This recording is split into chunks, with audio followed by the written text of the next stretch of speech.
पूर्व मुख्यमंत्री भूपेश बघेल के बेटे चैतन्य बघेल की गिरफ्तारी का विरोध करने में कांग्रेस की आर्थिक नाकाबंदी को नाकाम नहीं कह सकते तो सफल भी नहीं करार दिया जा सकता। भूपेश बघेल और उनके समर्थकों को स्वीकारना होगा कि सभी कांग्रेसी नेता मन से तो उनके साथ पहले भी नहीं थे, लेकिन कल 22 जुलाई के प्रदर्शन में भी वे जरा भी गंभीर नजर नहीं आए। आपके एक पूर्व मंत्री और पूर्व मुख्यमंत्री के बेटे को शराब घोटाले में गिरफ्तार कर लिया गया है। आप कह रहे हैं यह अन्याय है, बदनाम करने की साजिश है। एक बहुत बड़े उद्योगपति गौतम अडानी के इशारे पर केंद्रीय एजेंसियां, खासकर ईडी का दुरुपयोग किया जा रहा है और ये लोकतंत्र के लिए सही नहीं है, तो आपके प्रदर्शन में वो गंभीरता नजर आना चाहिए।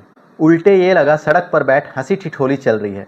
कम से कम तस्वीरें और वीडियो तो यही दिखा रहे हैं। क्या इतने गंभीर मसले पर, जिस पर प्रदेश कांग्रेस की साख पर सवाल है, इस तरह का प्रदर्शन होना चाहिए था? वैसे एक पॉइंट बहुत महत्वपूर्ण है, आर्थिक नाकाबंदी में कार्यकर्ताओं की कमी का, जिसका कारण भूपेश बघेल का एक बयान है, जिसके बारे में मैं आपको वीडियो के लास्ट में बताऊंगा। इसलिए आप वीडियो को अंत तक जरूर देखिएगा, क्योंकि वो सबसे अलग नज़रिया रखता है और वो नज़रिया आपको कोई नहीं बताएगा। वो बयान बहुत असर रखता है कांग्रेस की राजनीति पर भी। हो सकता है कांग्रेस आगे इस तरह के बयानों से अपने को अलग दिखाए।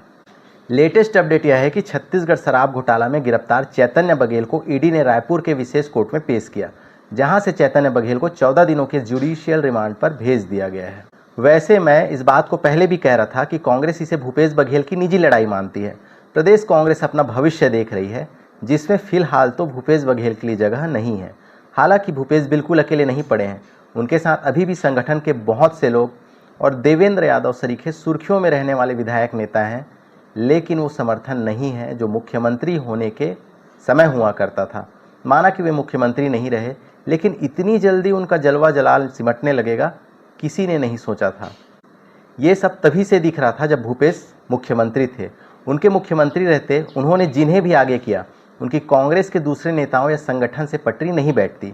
और आज दाऊ जी के दृष्टिकोण से दुखद यह है कि जिनको दाऊ जी ने आगे बढ़ाया, वे खुद को ही दाऊ जी समझने लगे।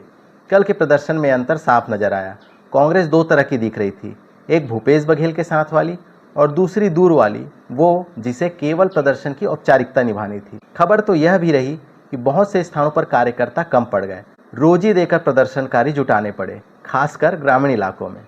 मौसम का भी असर आया और बहुतों ने भीगने से परहेज किया, लेकिन कहानी इतनी भर नहीं है। कांग्रेस की कहानी में ट्विस्ट और टर्न यह है कि कार्यकर्ताओं को यह प्रदर्शन आर्थिक नाकाबंदी या कहें चक्का जाम जरूरी नहीं लगा। उन्हें पार्टी की ओर से यह साफ संदेश नहीं था, या कहें उन्हें समझ ही नहीं आया कि यह प्रदर्शन इतना जरूरी क्यों है।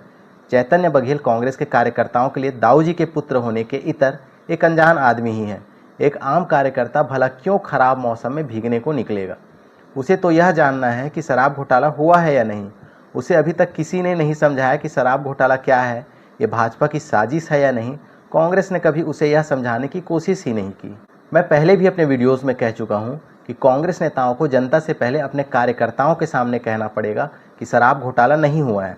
कांग्रेस शराब घोटाले से इनकार करती है और ना इकरार करती है।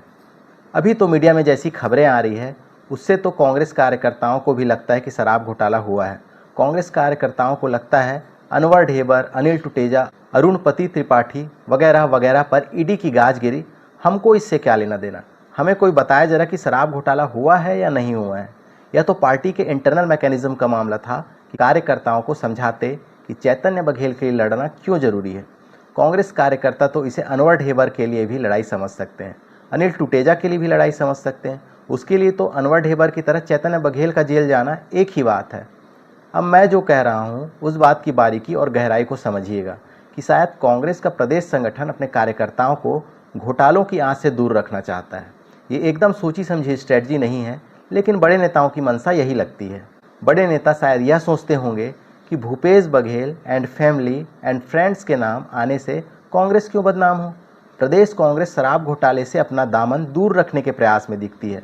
हालांकि वो खुद भी बहुत क्लियर नहीं है, मगर उसके कदम ऐसे हैं जिससे लगता है कि अनजाना सही पर ध्येय यही है कि शराब घोटाले के आरोपियों से मतलब मत रखो।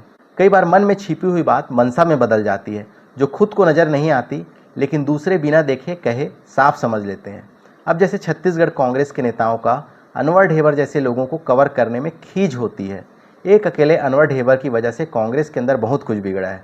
अनवर का एजाज ढेबर का भाई होने के अलावा दूसरा कोई प्रोफाइल नहीं है और एजाज ढेबर का प्रोफाइल यह है कि वह भूपेश बघेल के बहुत खास रहे, इतने खास कि कई बड़े नेताओं से उन्हें ज़्यादा तवज्जो मिलती थी। वैसे दाऊ जी के बहुत से करीबी कांग्रेस संगठन के लिए आपसी खिंचातान और मनमुटाव का कारण बने हैं। इनमें ढेबर फैक्टर कांग्रेस को नाम कम दिलाने वाला और बदनाम ज़्यादा करने वाला साबित हुआ है। बहरहाल कांग्रेस के चक्का जाम के दौरान इस एक तस्वीर ने भी ध्यान खींचा। इस तस्वीर में भूपेश बघेल के साथ रायपुर पश्चिम के पूर्व विधायक विकास उपाध्याय नजर आ रहे हैं। कांग्रेस के शासन के समय अफवाह थी कि भूपेश को विकास पसंद नहीं है और विकास को भूपेश की अनदेखी और उनके आजू बाजू लगातार बने रहने वालों से शिकायत है। मतलब कुल मिलाकर दोनों एक दूसरे के खिलाफ हैं। अफवाह तो यह भी बताई गई कि भूपेश बघेल विकास उपाध्याय को अगली बार विधायक नहीं देखना चाहते। चैतन्य की गिरफ्तारी के समय भी विकास काफ़ी एक्टिव नजर आए थे और आजकल वे हर प्रदर्शन में कुछ ज़्यादा ही तेज दिखाई देते हैं। कांग्रेस के सूत्र कहते हैं कि विकास संगठन में अपनी पैठ चाहते हैं जो उन्हें हासिल नहीं है। ऐसी तस्वीरें आला कमान को इम्प्रेस करती हैं। विकास उपाध्याय को अपनी भूमिका भविष्य में बहुत बड़ी नजर आ रही है। वैसे इस समय कांग्रेस के सारे युवा नेता आशावान हैं।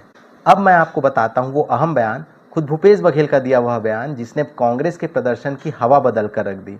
ईडी की हिरासत में बंद बेटे से मुलाकात के बाद बाहर आए भूपेश बघेल ने कहा कि चैतन्य बढ़िया है। मैंने उससे कहा कि अगर आज तुम्हारे दादाजी जिंदा होते तो वह बहुत खुश होते, क्योंकि तुम्हारे दादा ने पूरी जिंदगी अन्याय के खिलाफ लड़ाई लड़ी और जेल की यात्रा करते रहे हैं। भूपेश बघेल ने अपने बेटे से कहा कि अब तुम भी इस लड़ाई में शामिल हो। याद होगा भूपेश बघेल के स्वर्गीय पिता श्री नंद कुमार बघेल अपने बयानों की वजह से खुद तो मुश्किलों में पड़ते ही थे, कांग्रेस सरकार के लिए भी उनके बयानों से खुद को अलग दिखाना बहुत मुश्किल हो जाता था।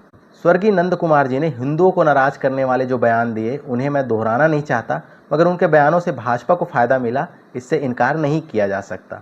वही स्वर्गीय नंद कुमार जी के बयान, उनकी विचारधारा कांग्रेस के जमीनी कार्यकर्ताओं को भी तर्कसंगत और सामाजिक नहीं लगती थी।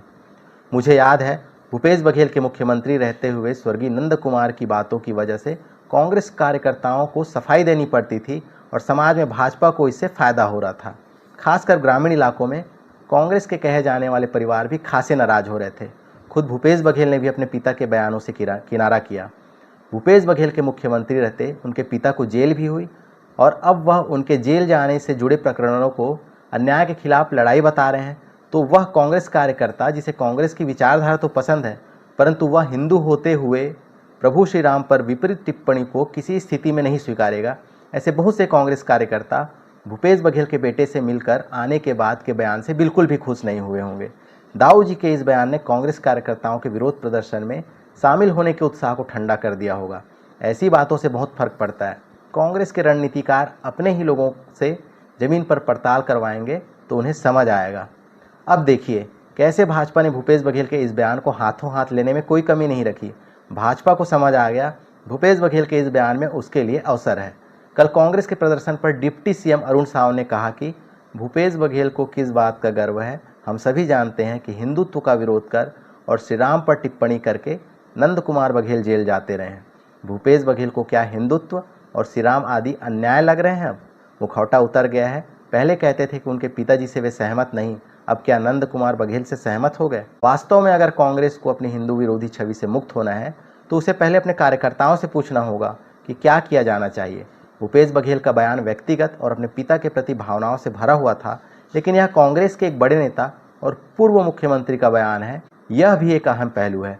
कांग्रेस के अधिकांश कार्यकर्ताओं ने नंद कुमार बघेल के विचारों को कभी समर्थन नहीं दिया और वे भूपेश बघेल के वर्तमान बयान से भी निराश ही हुए होंगे।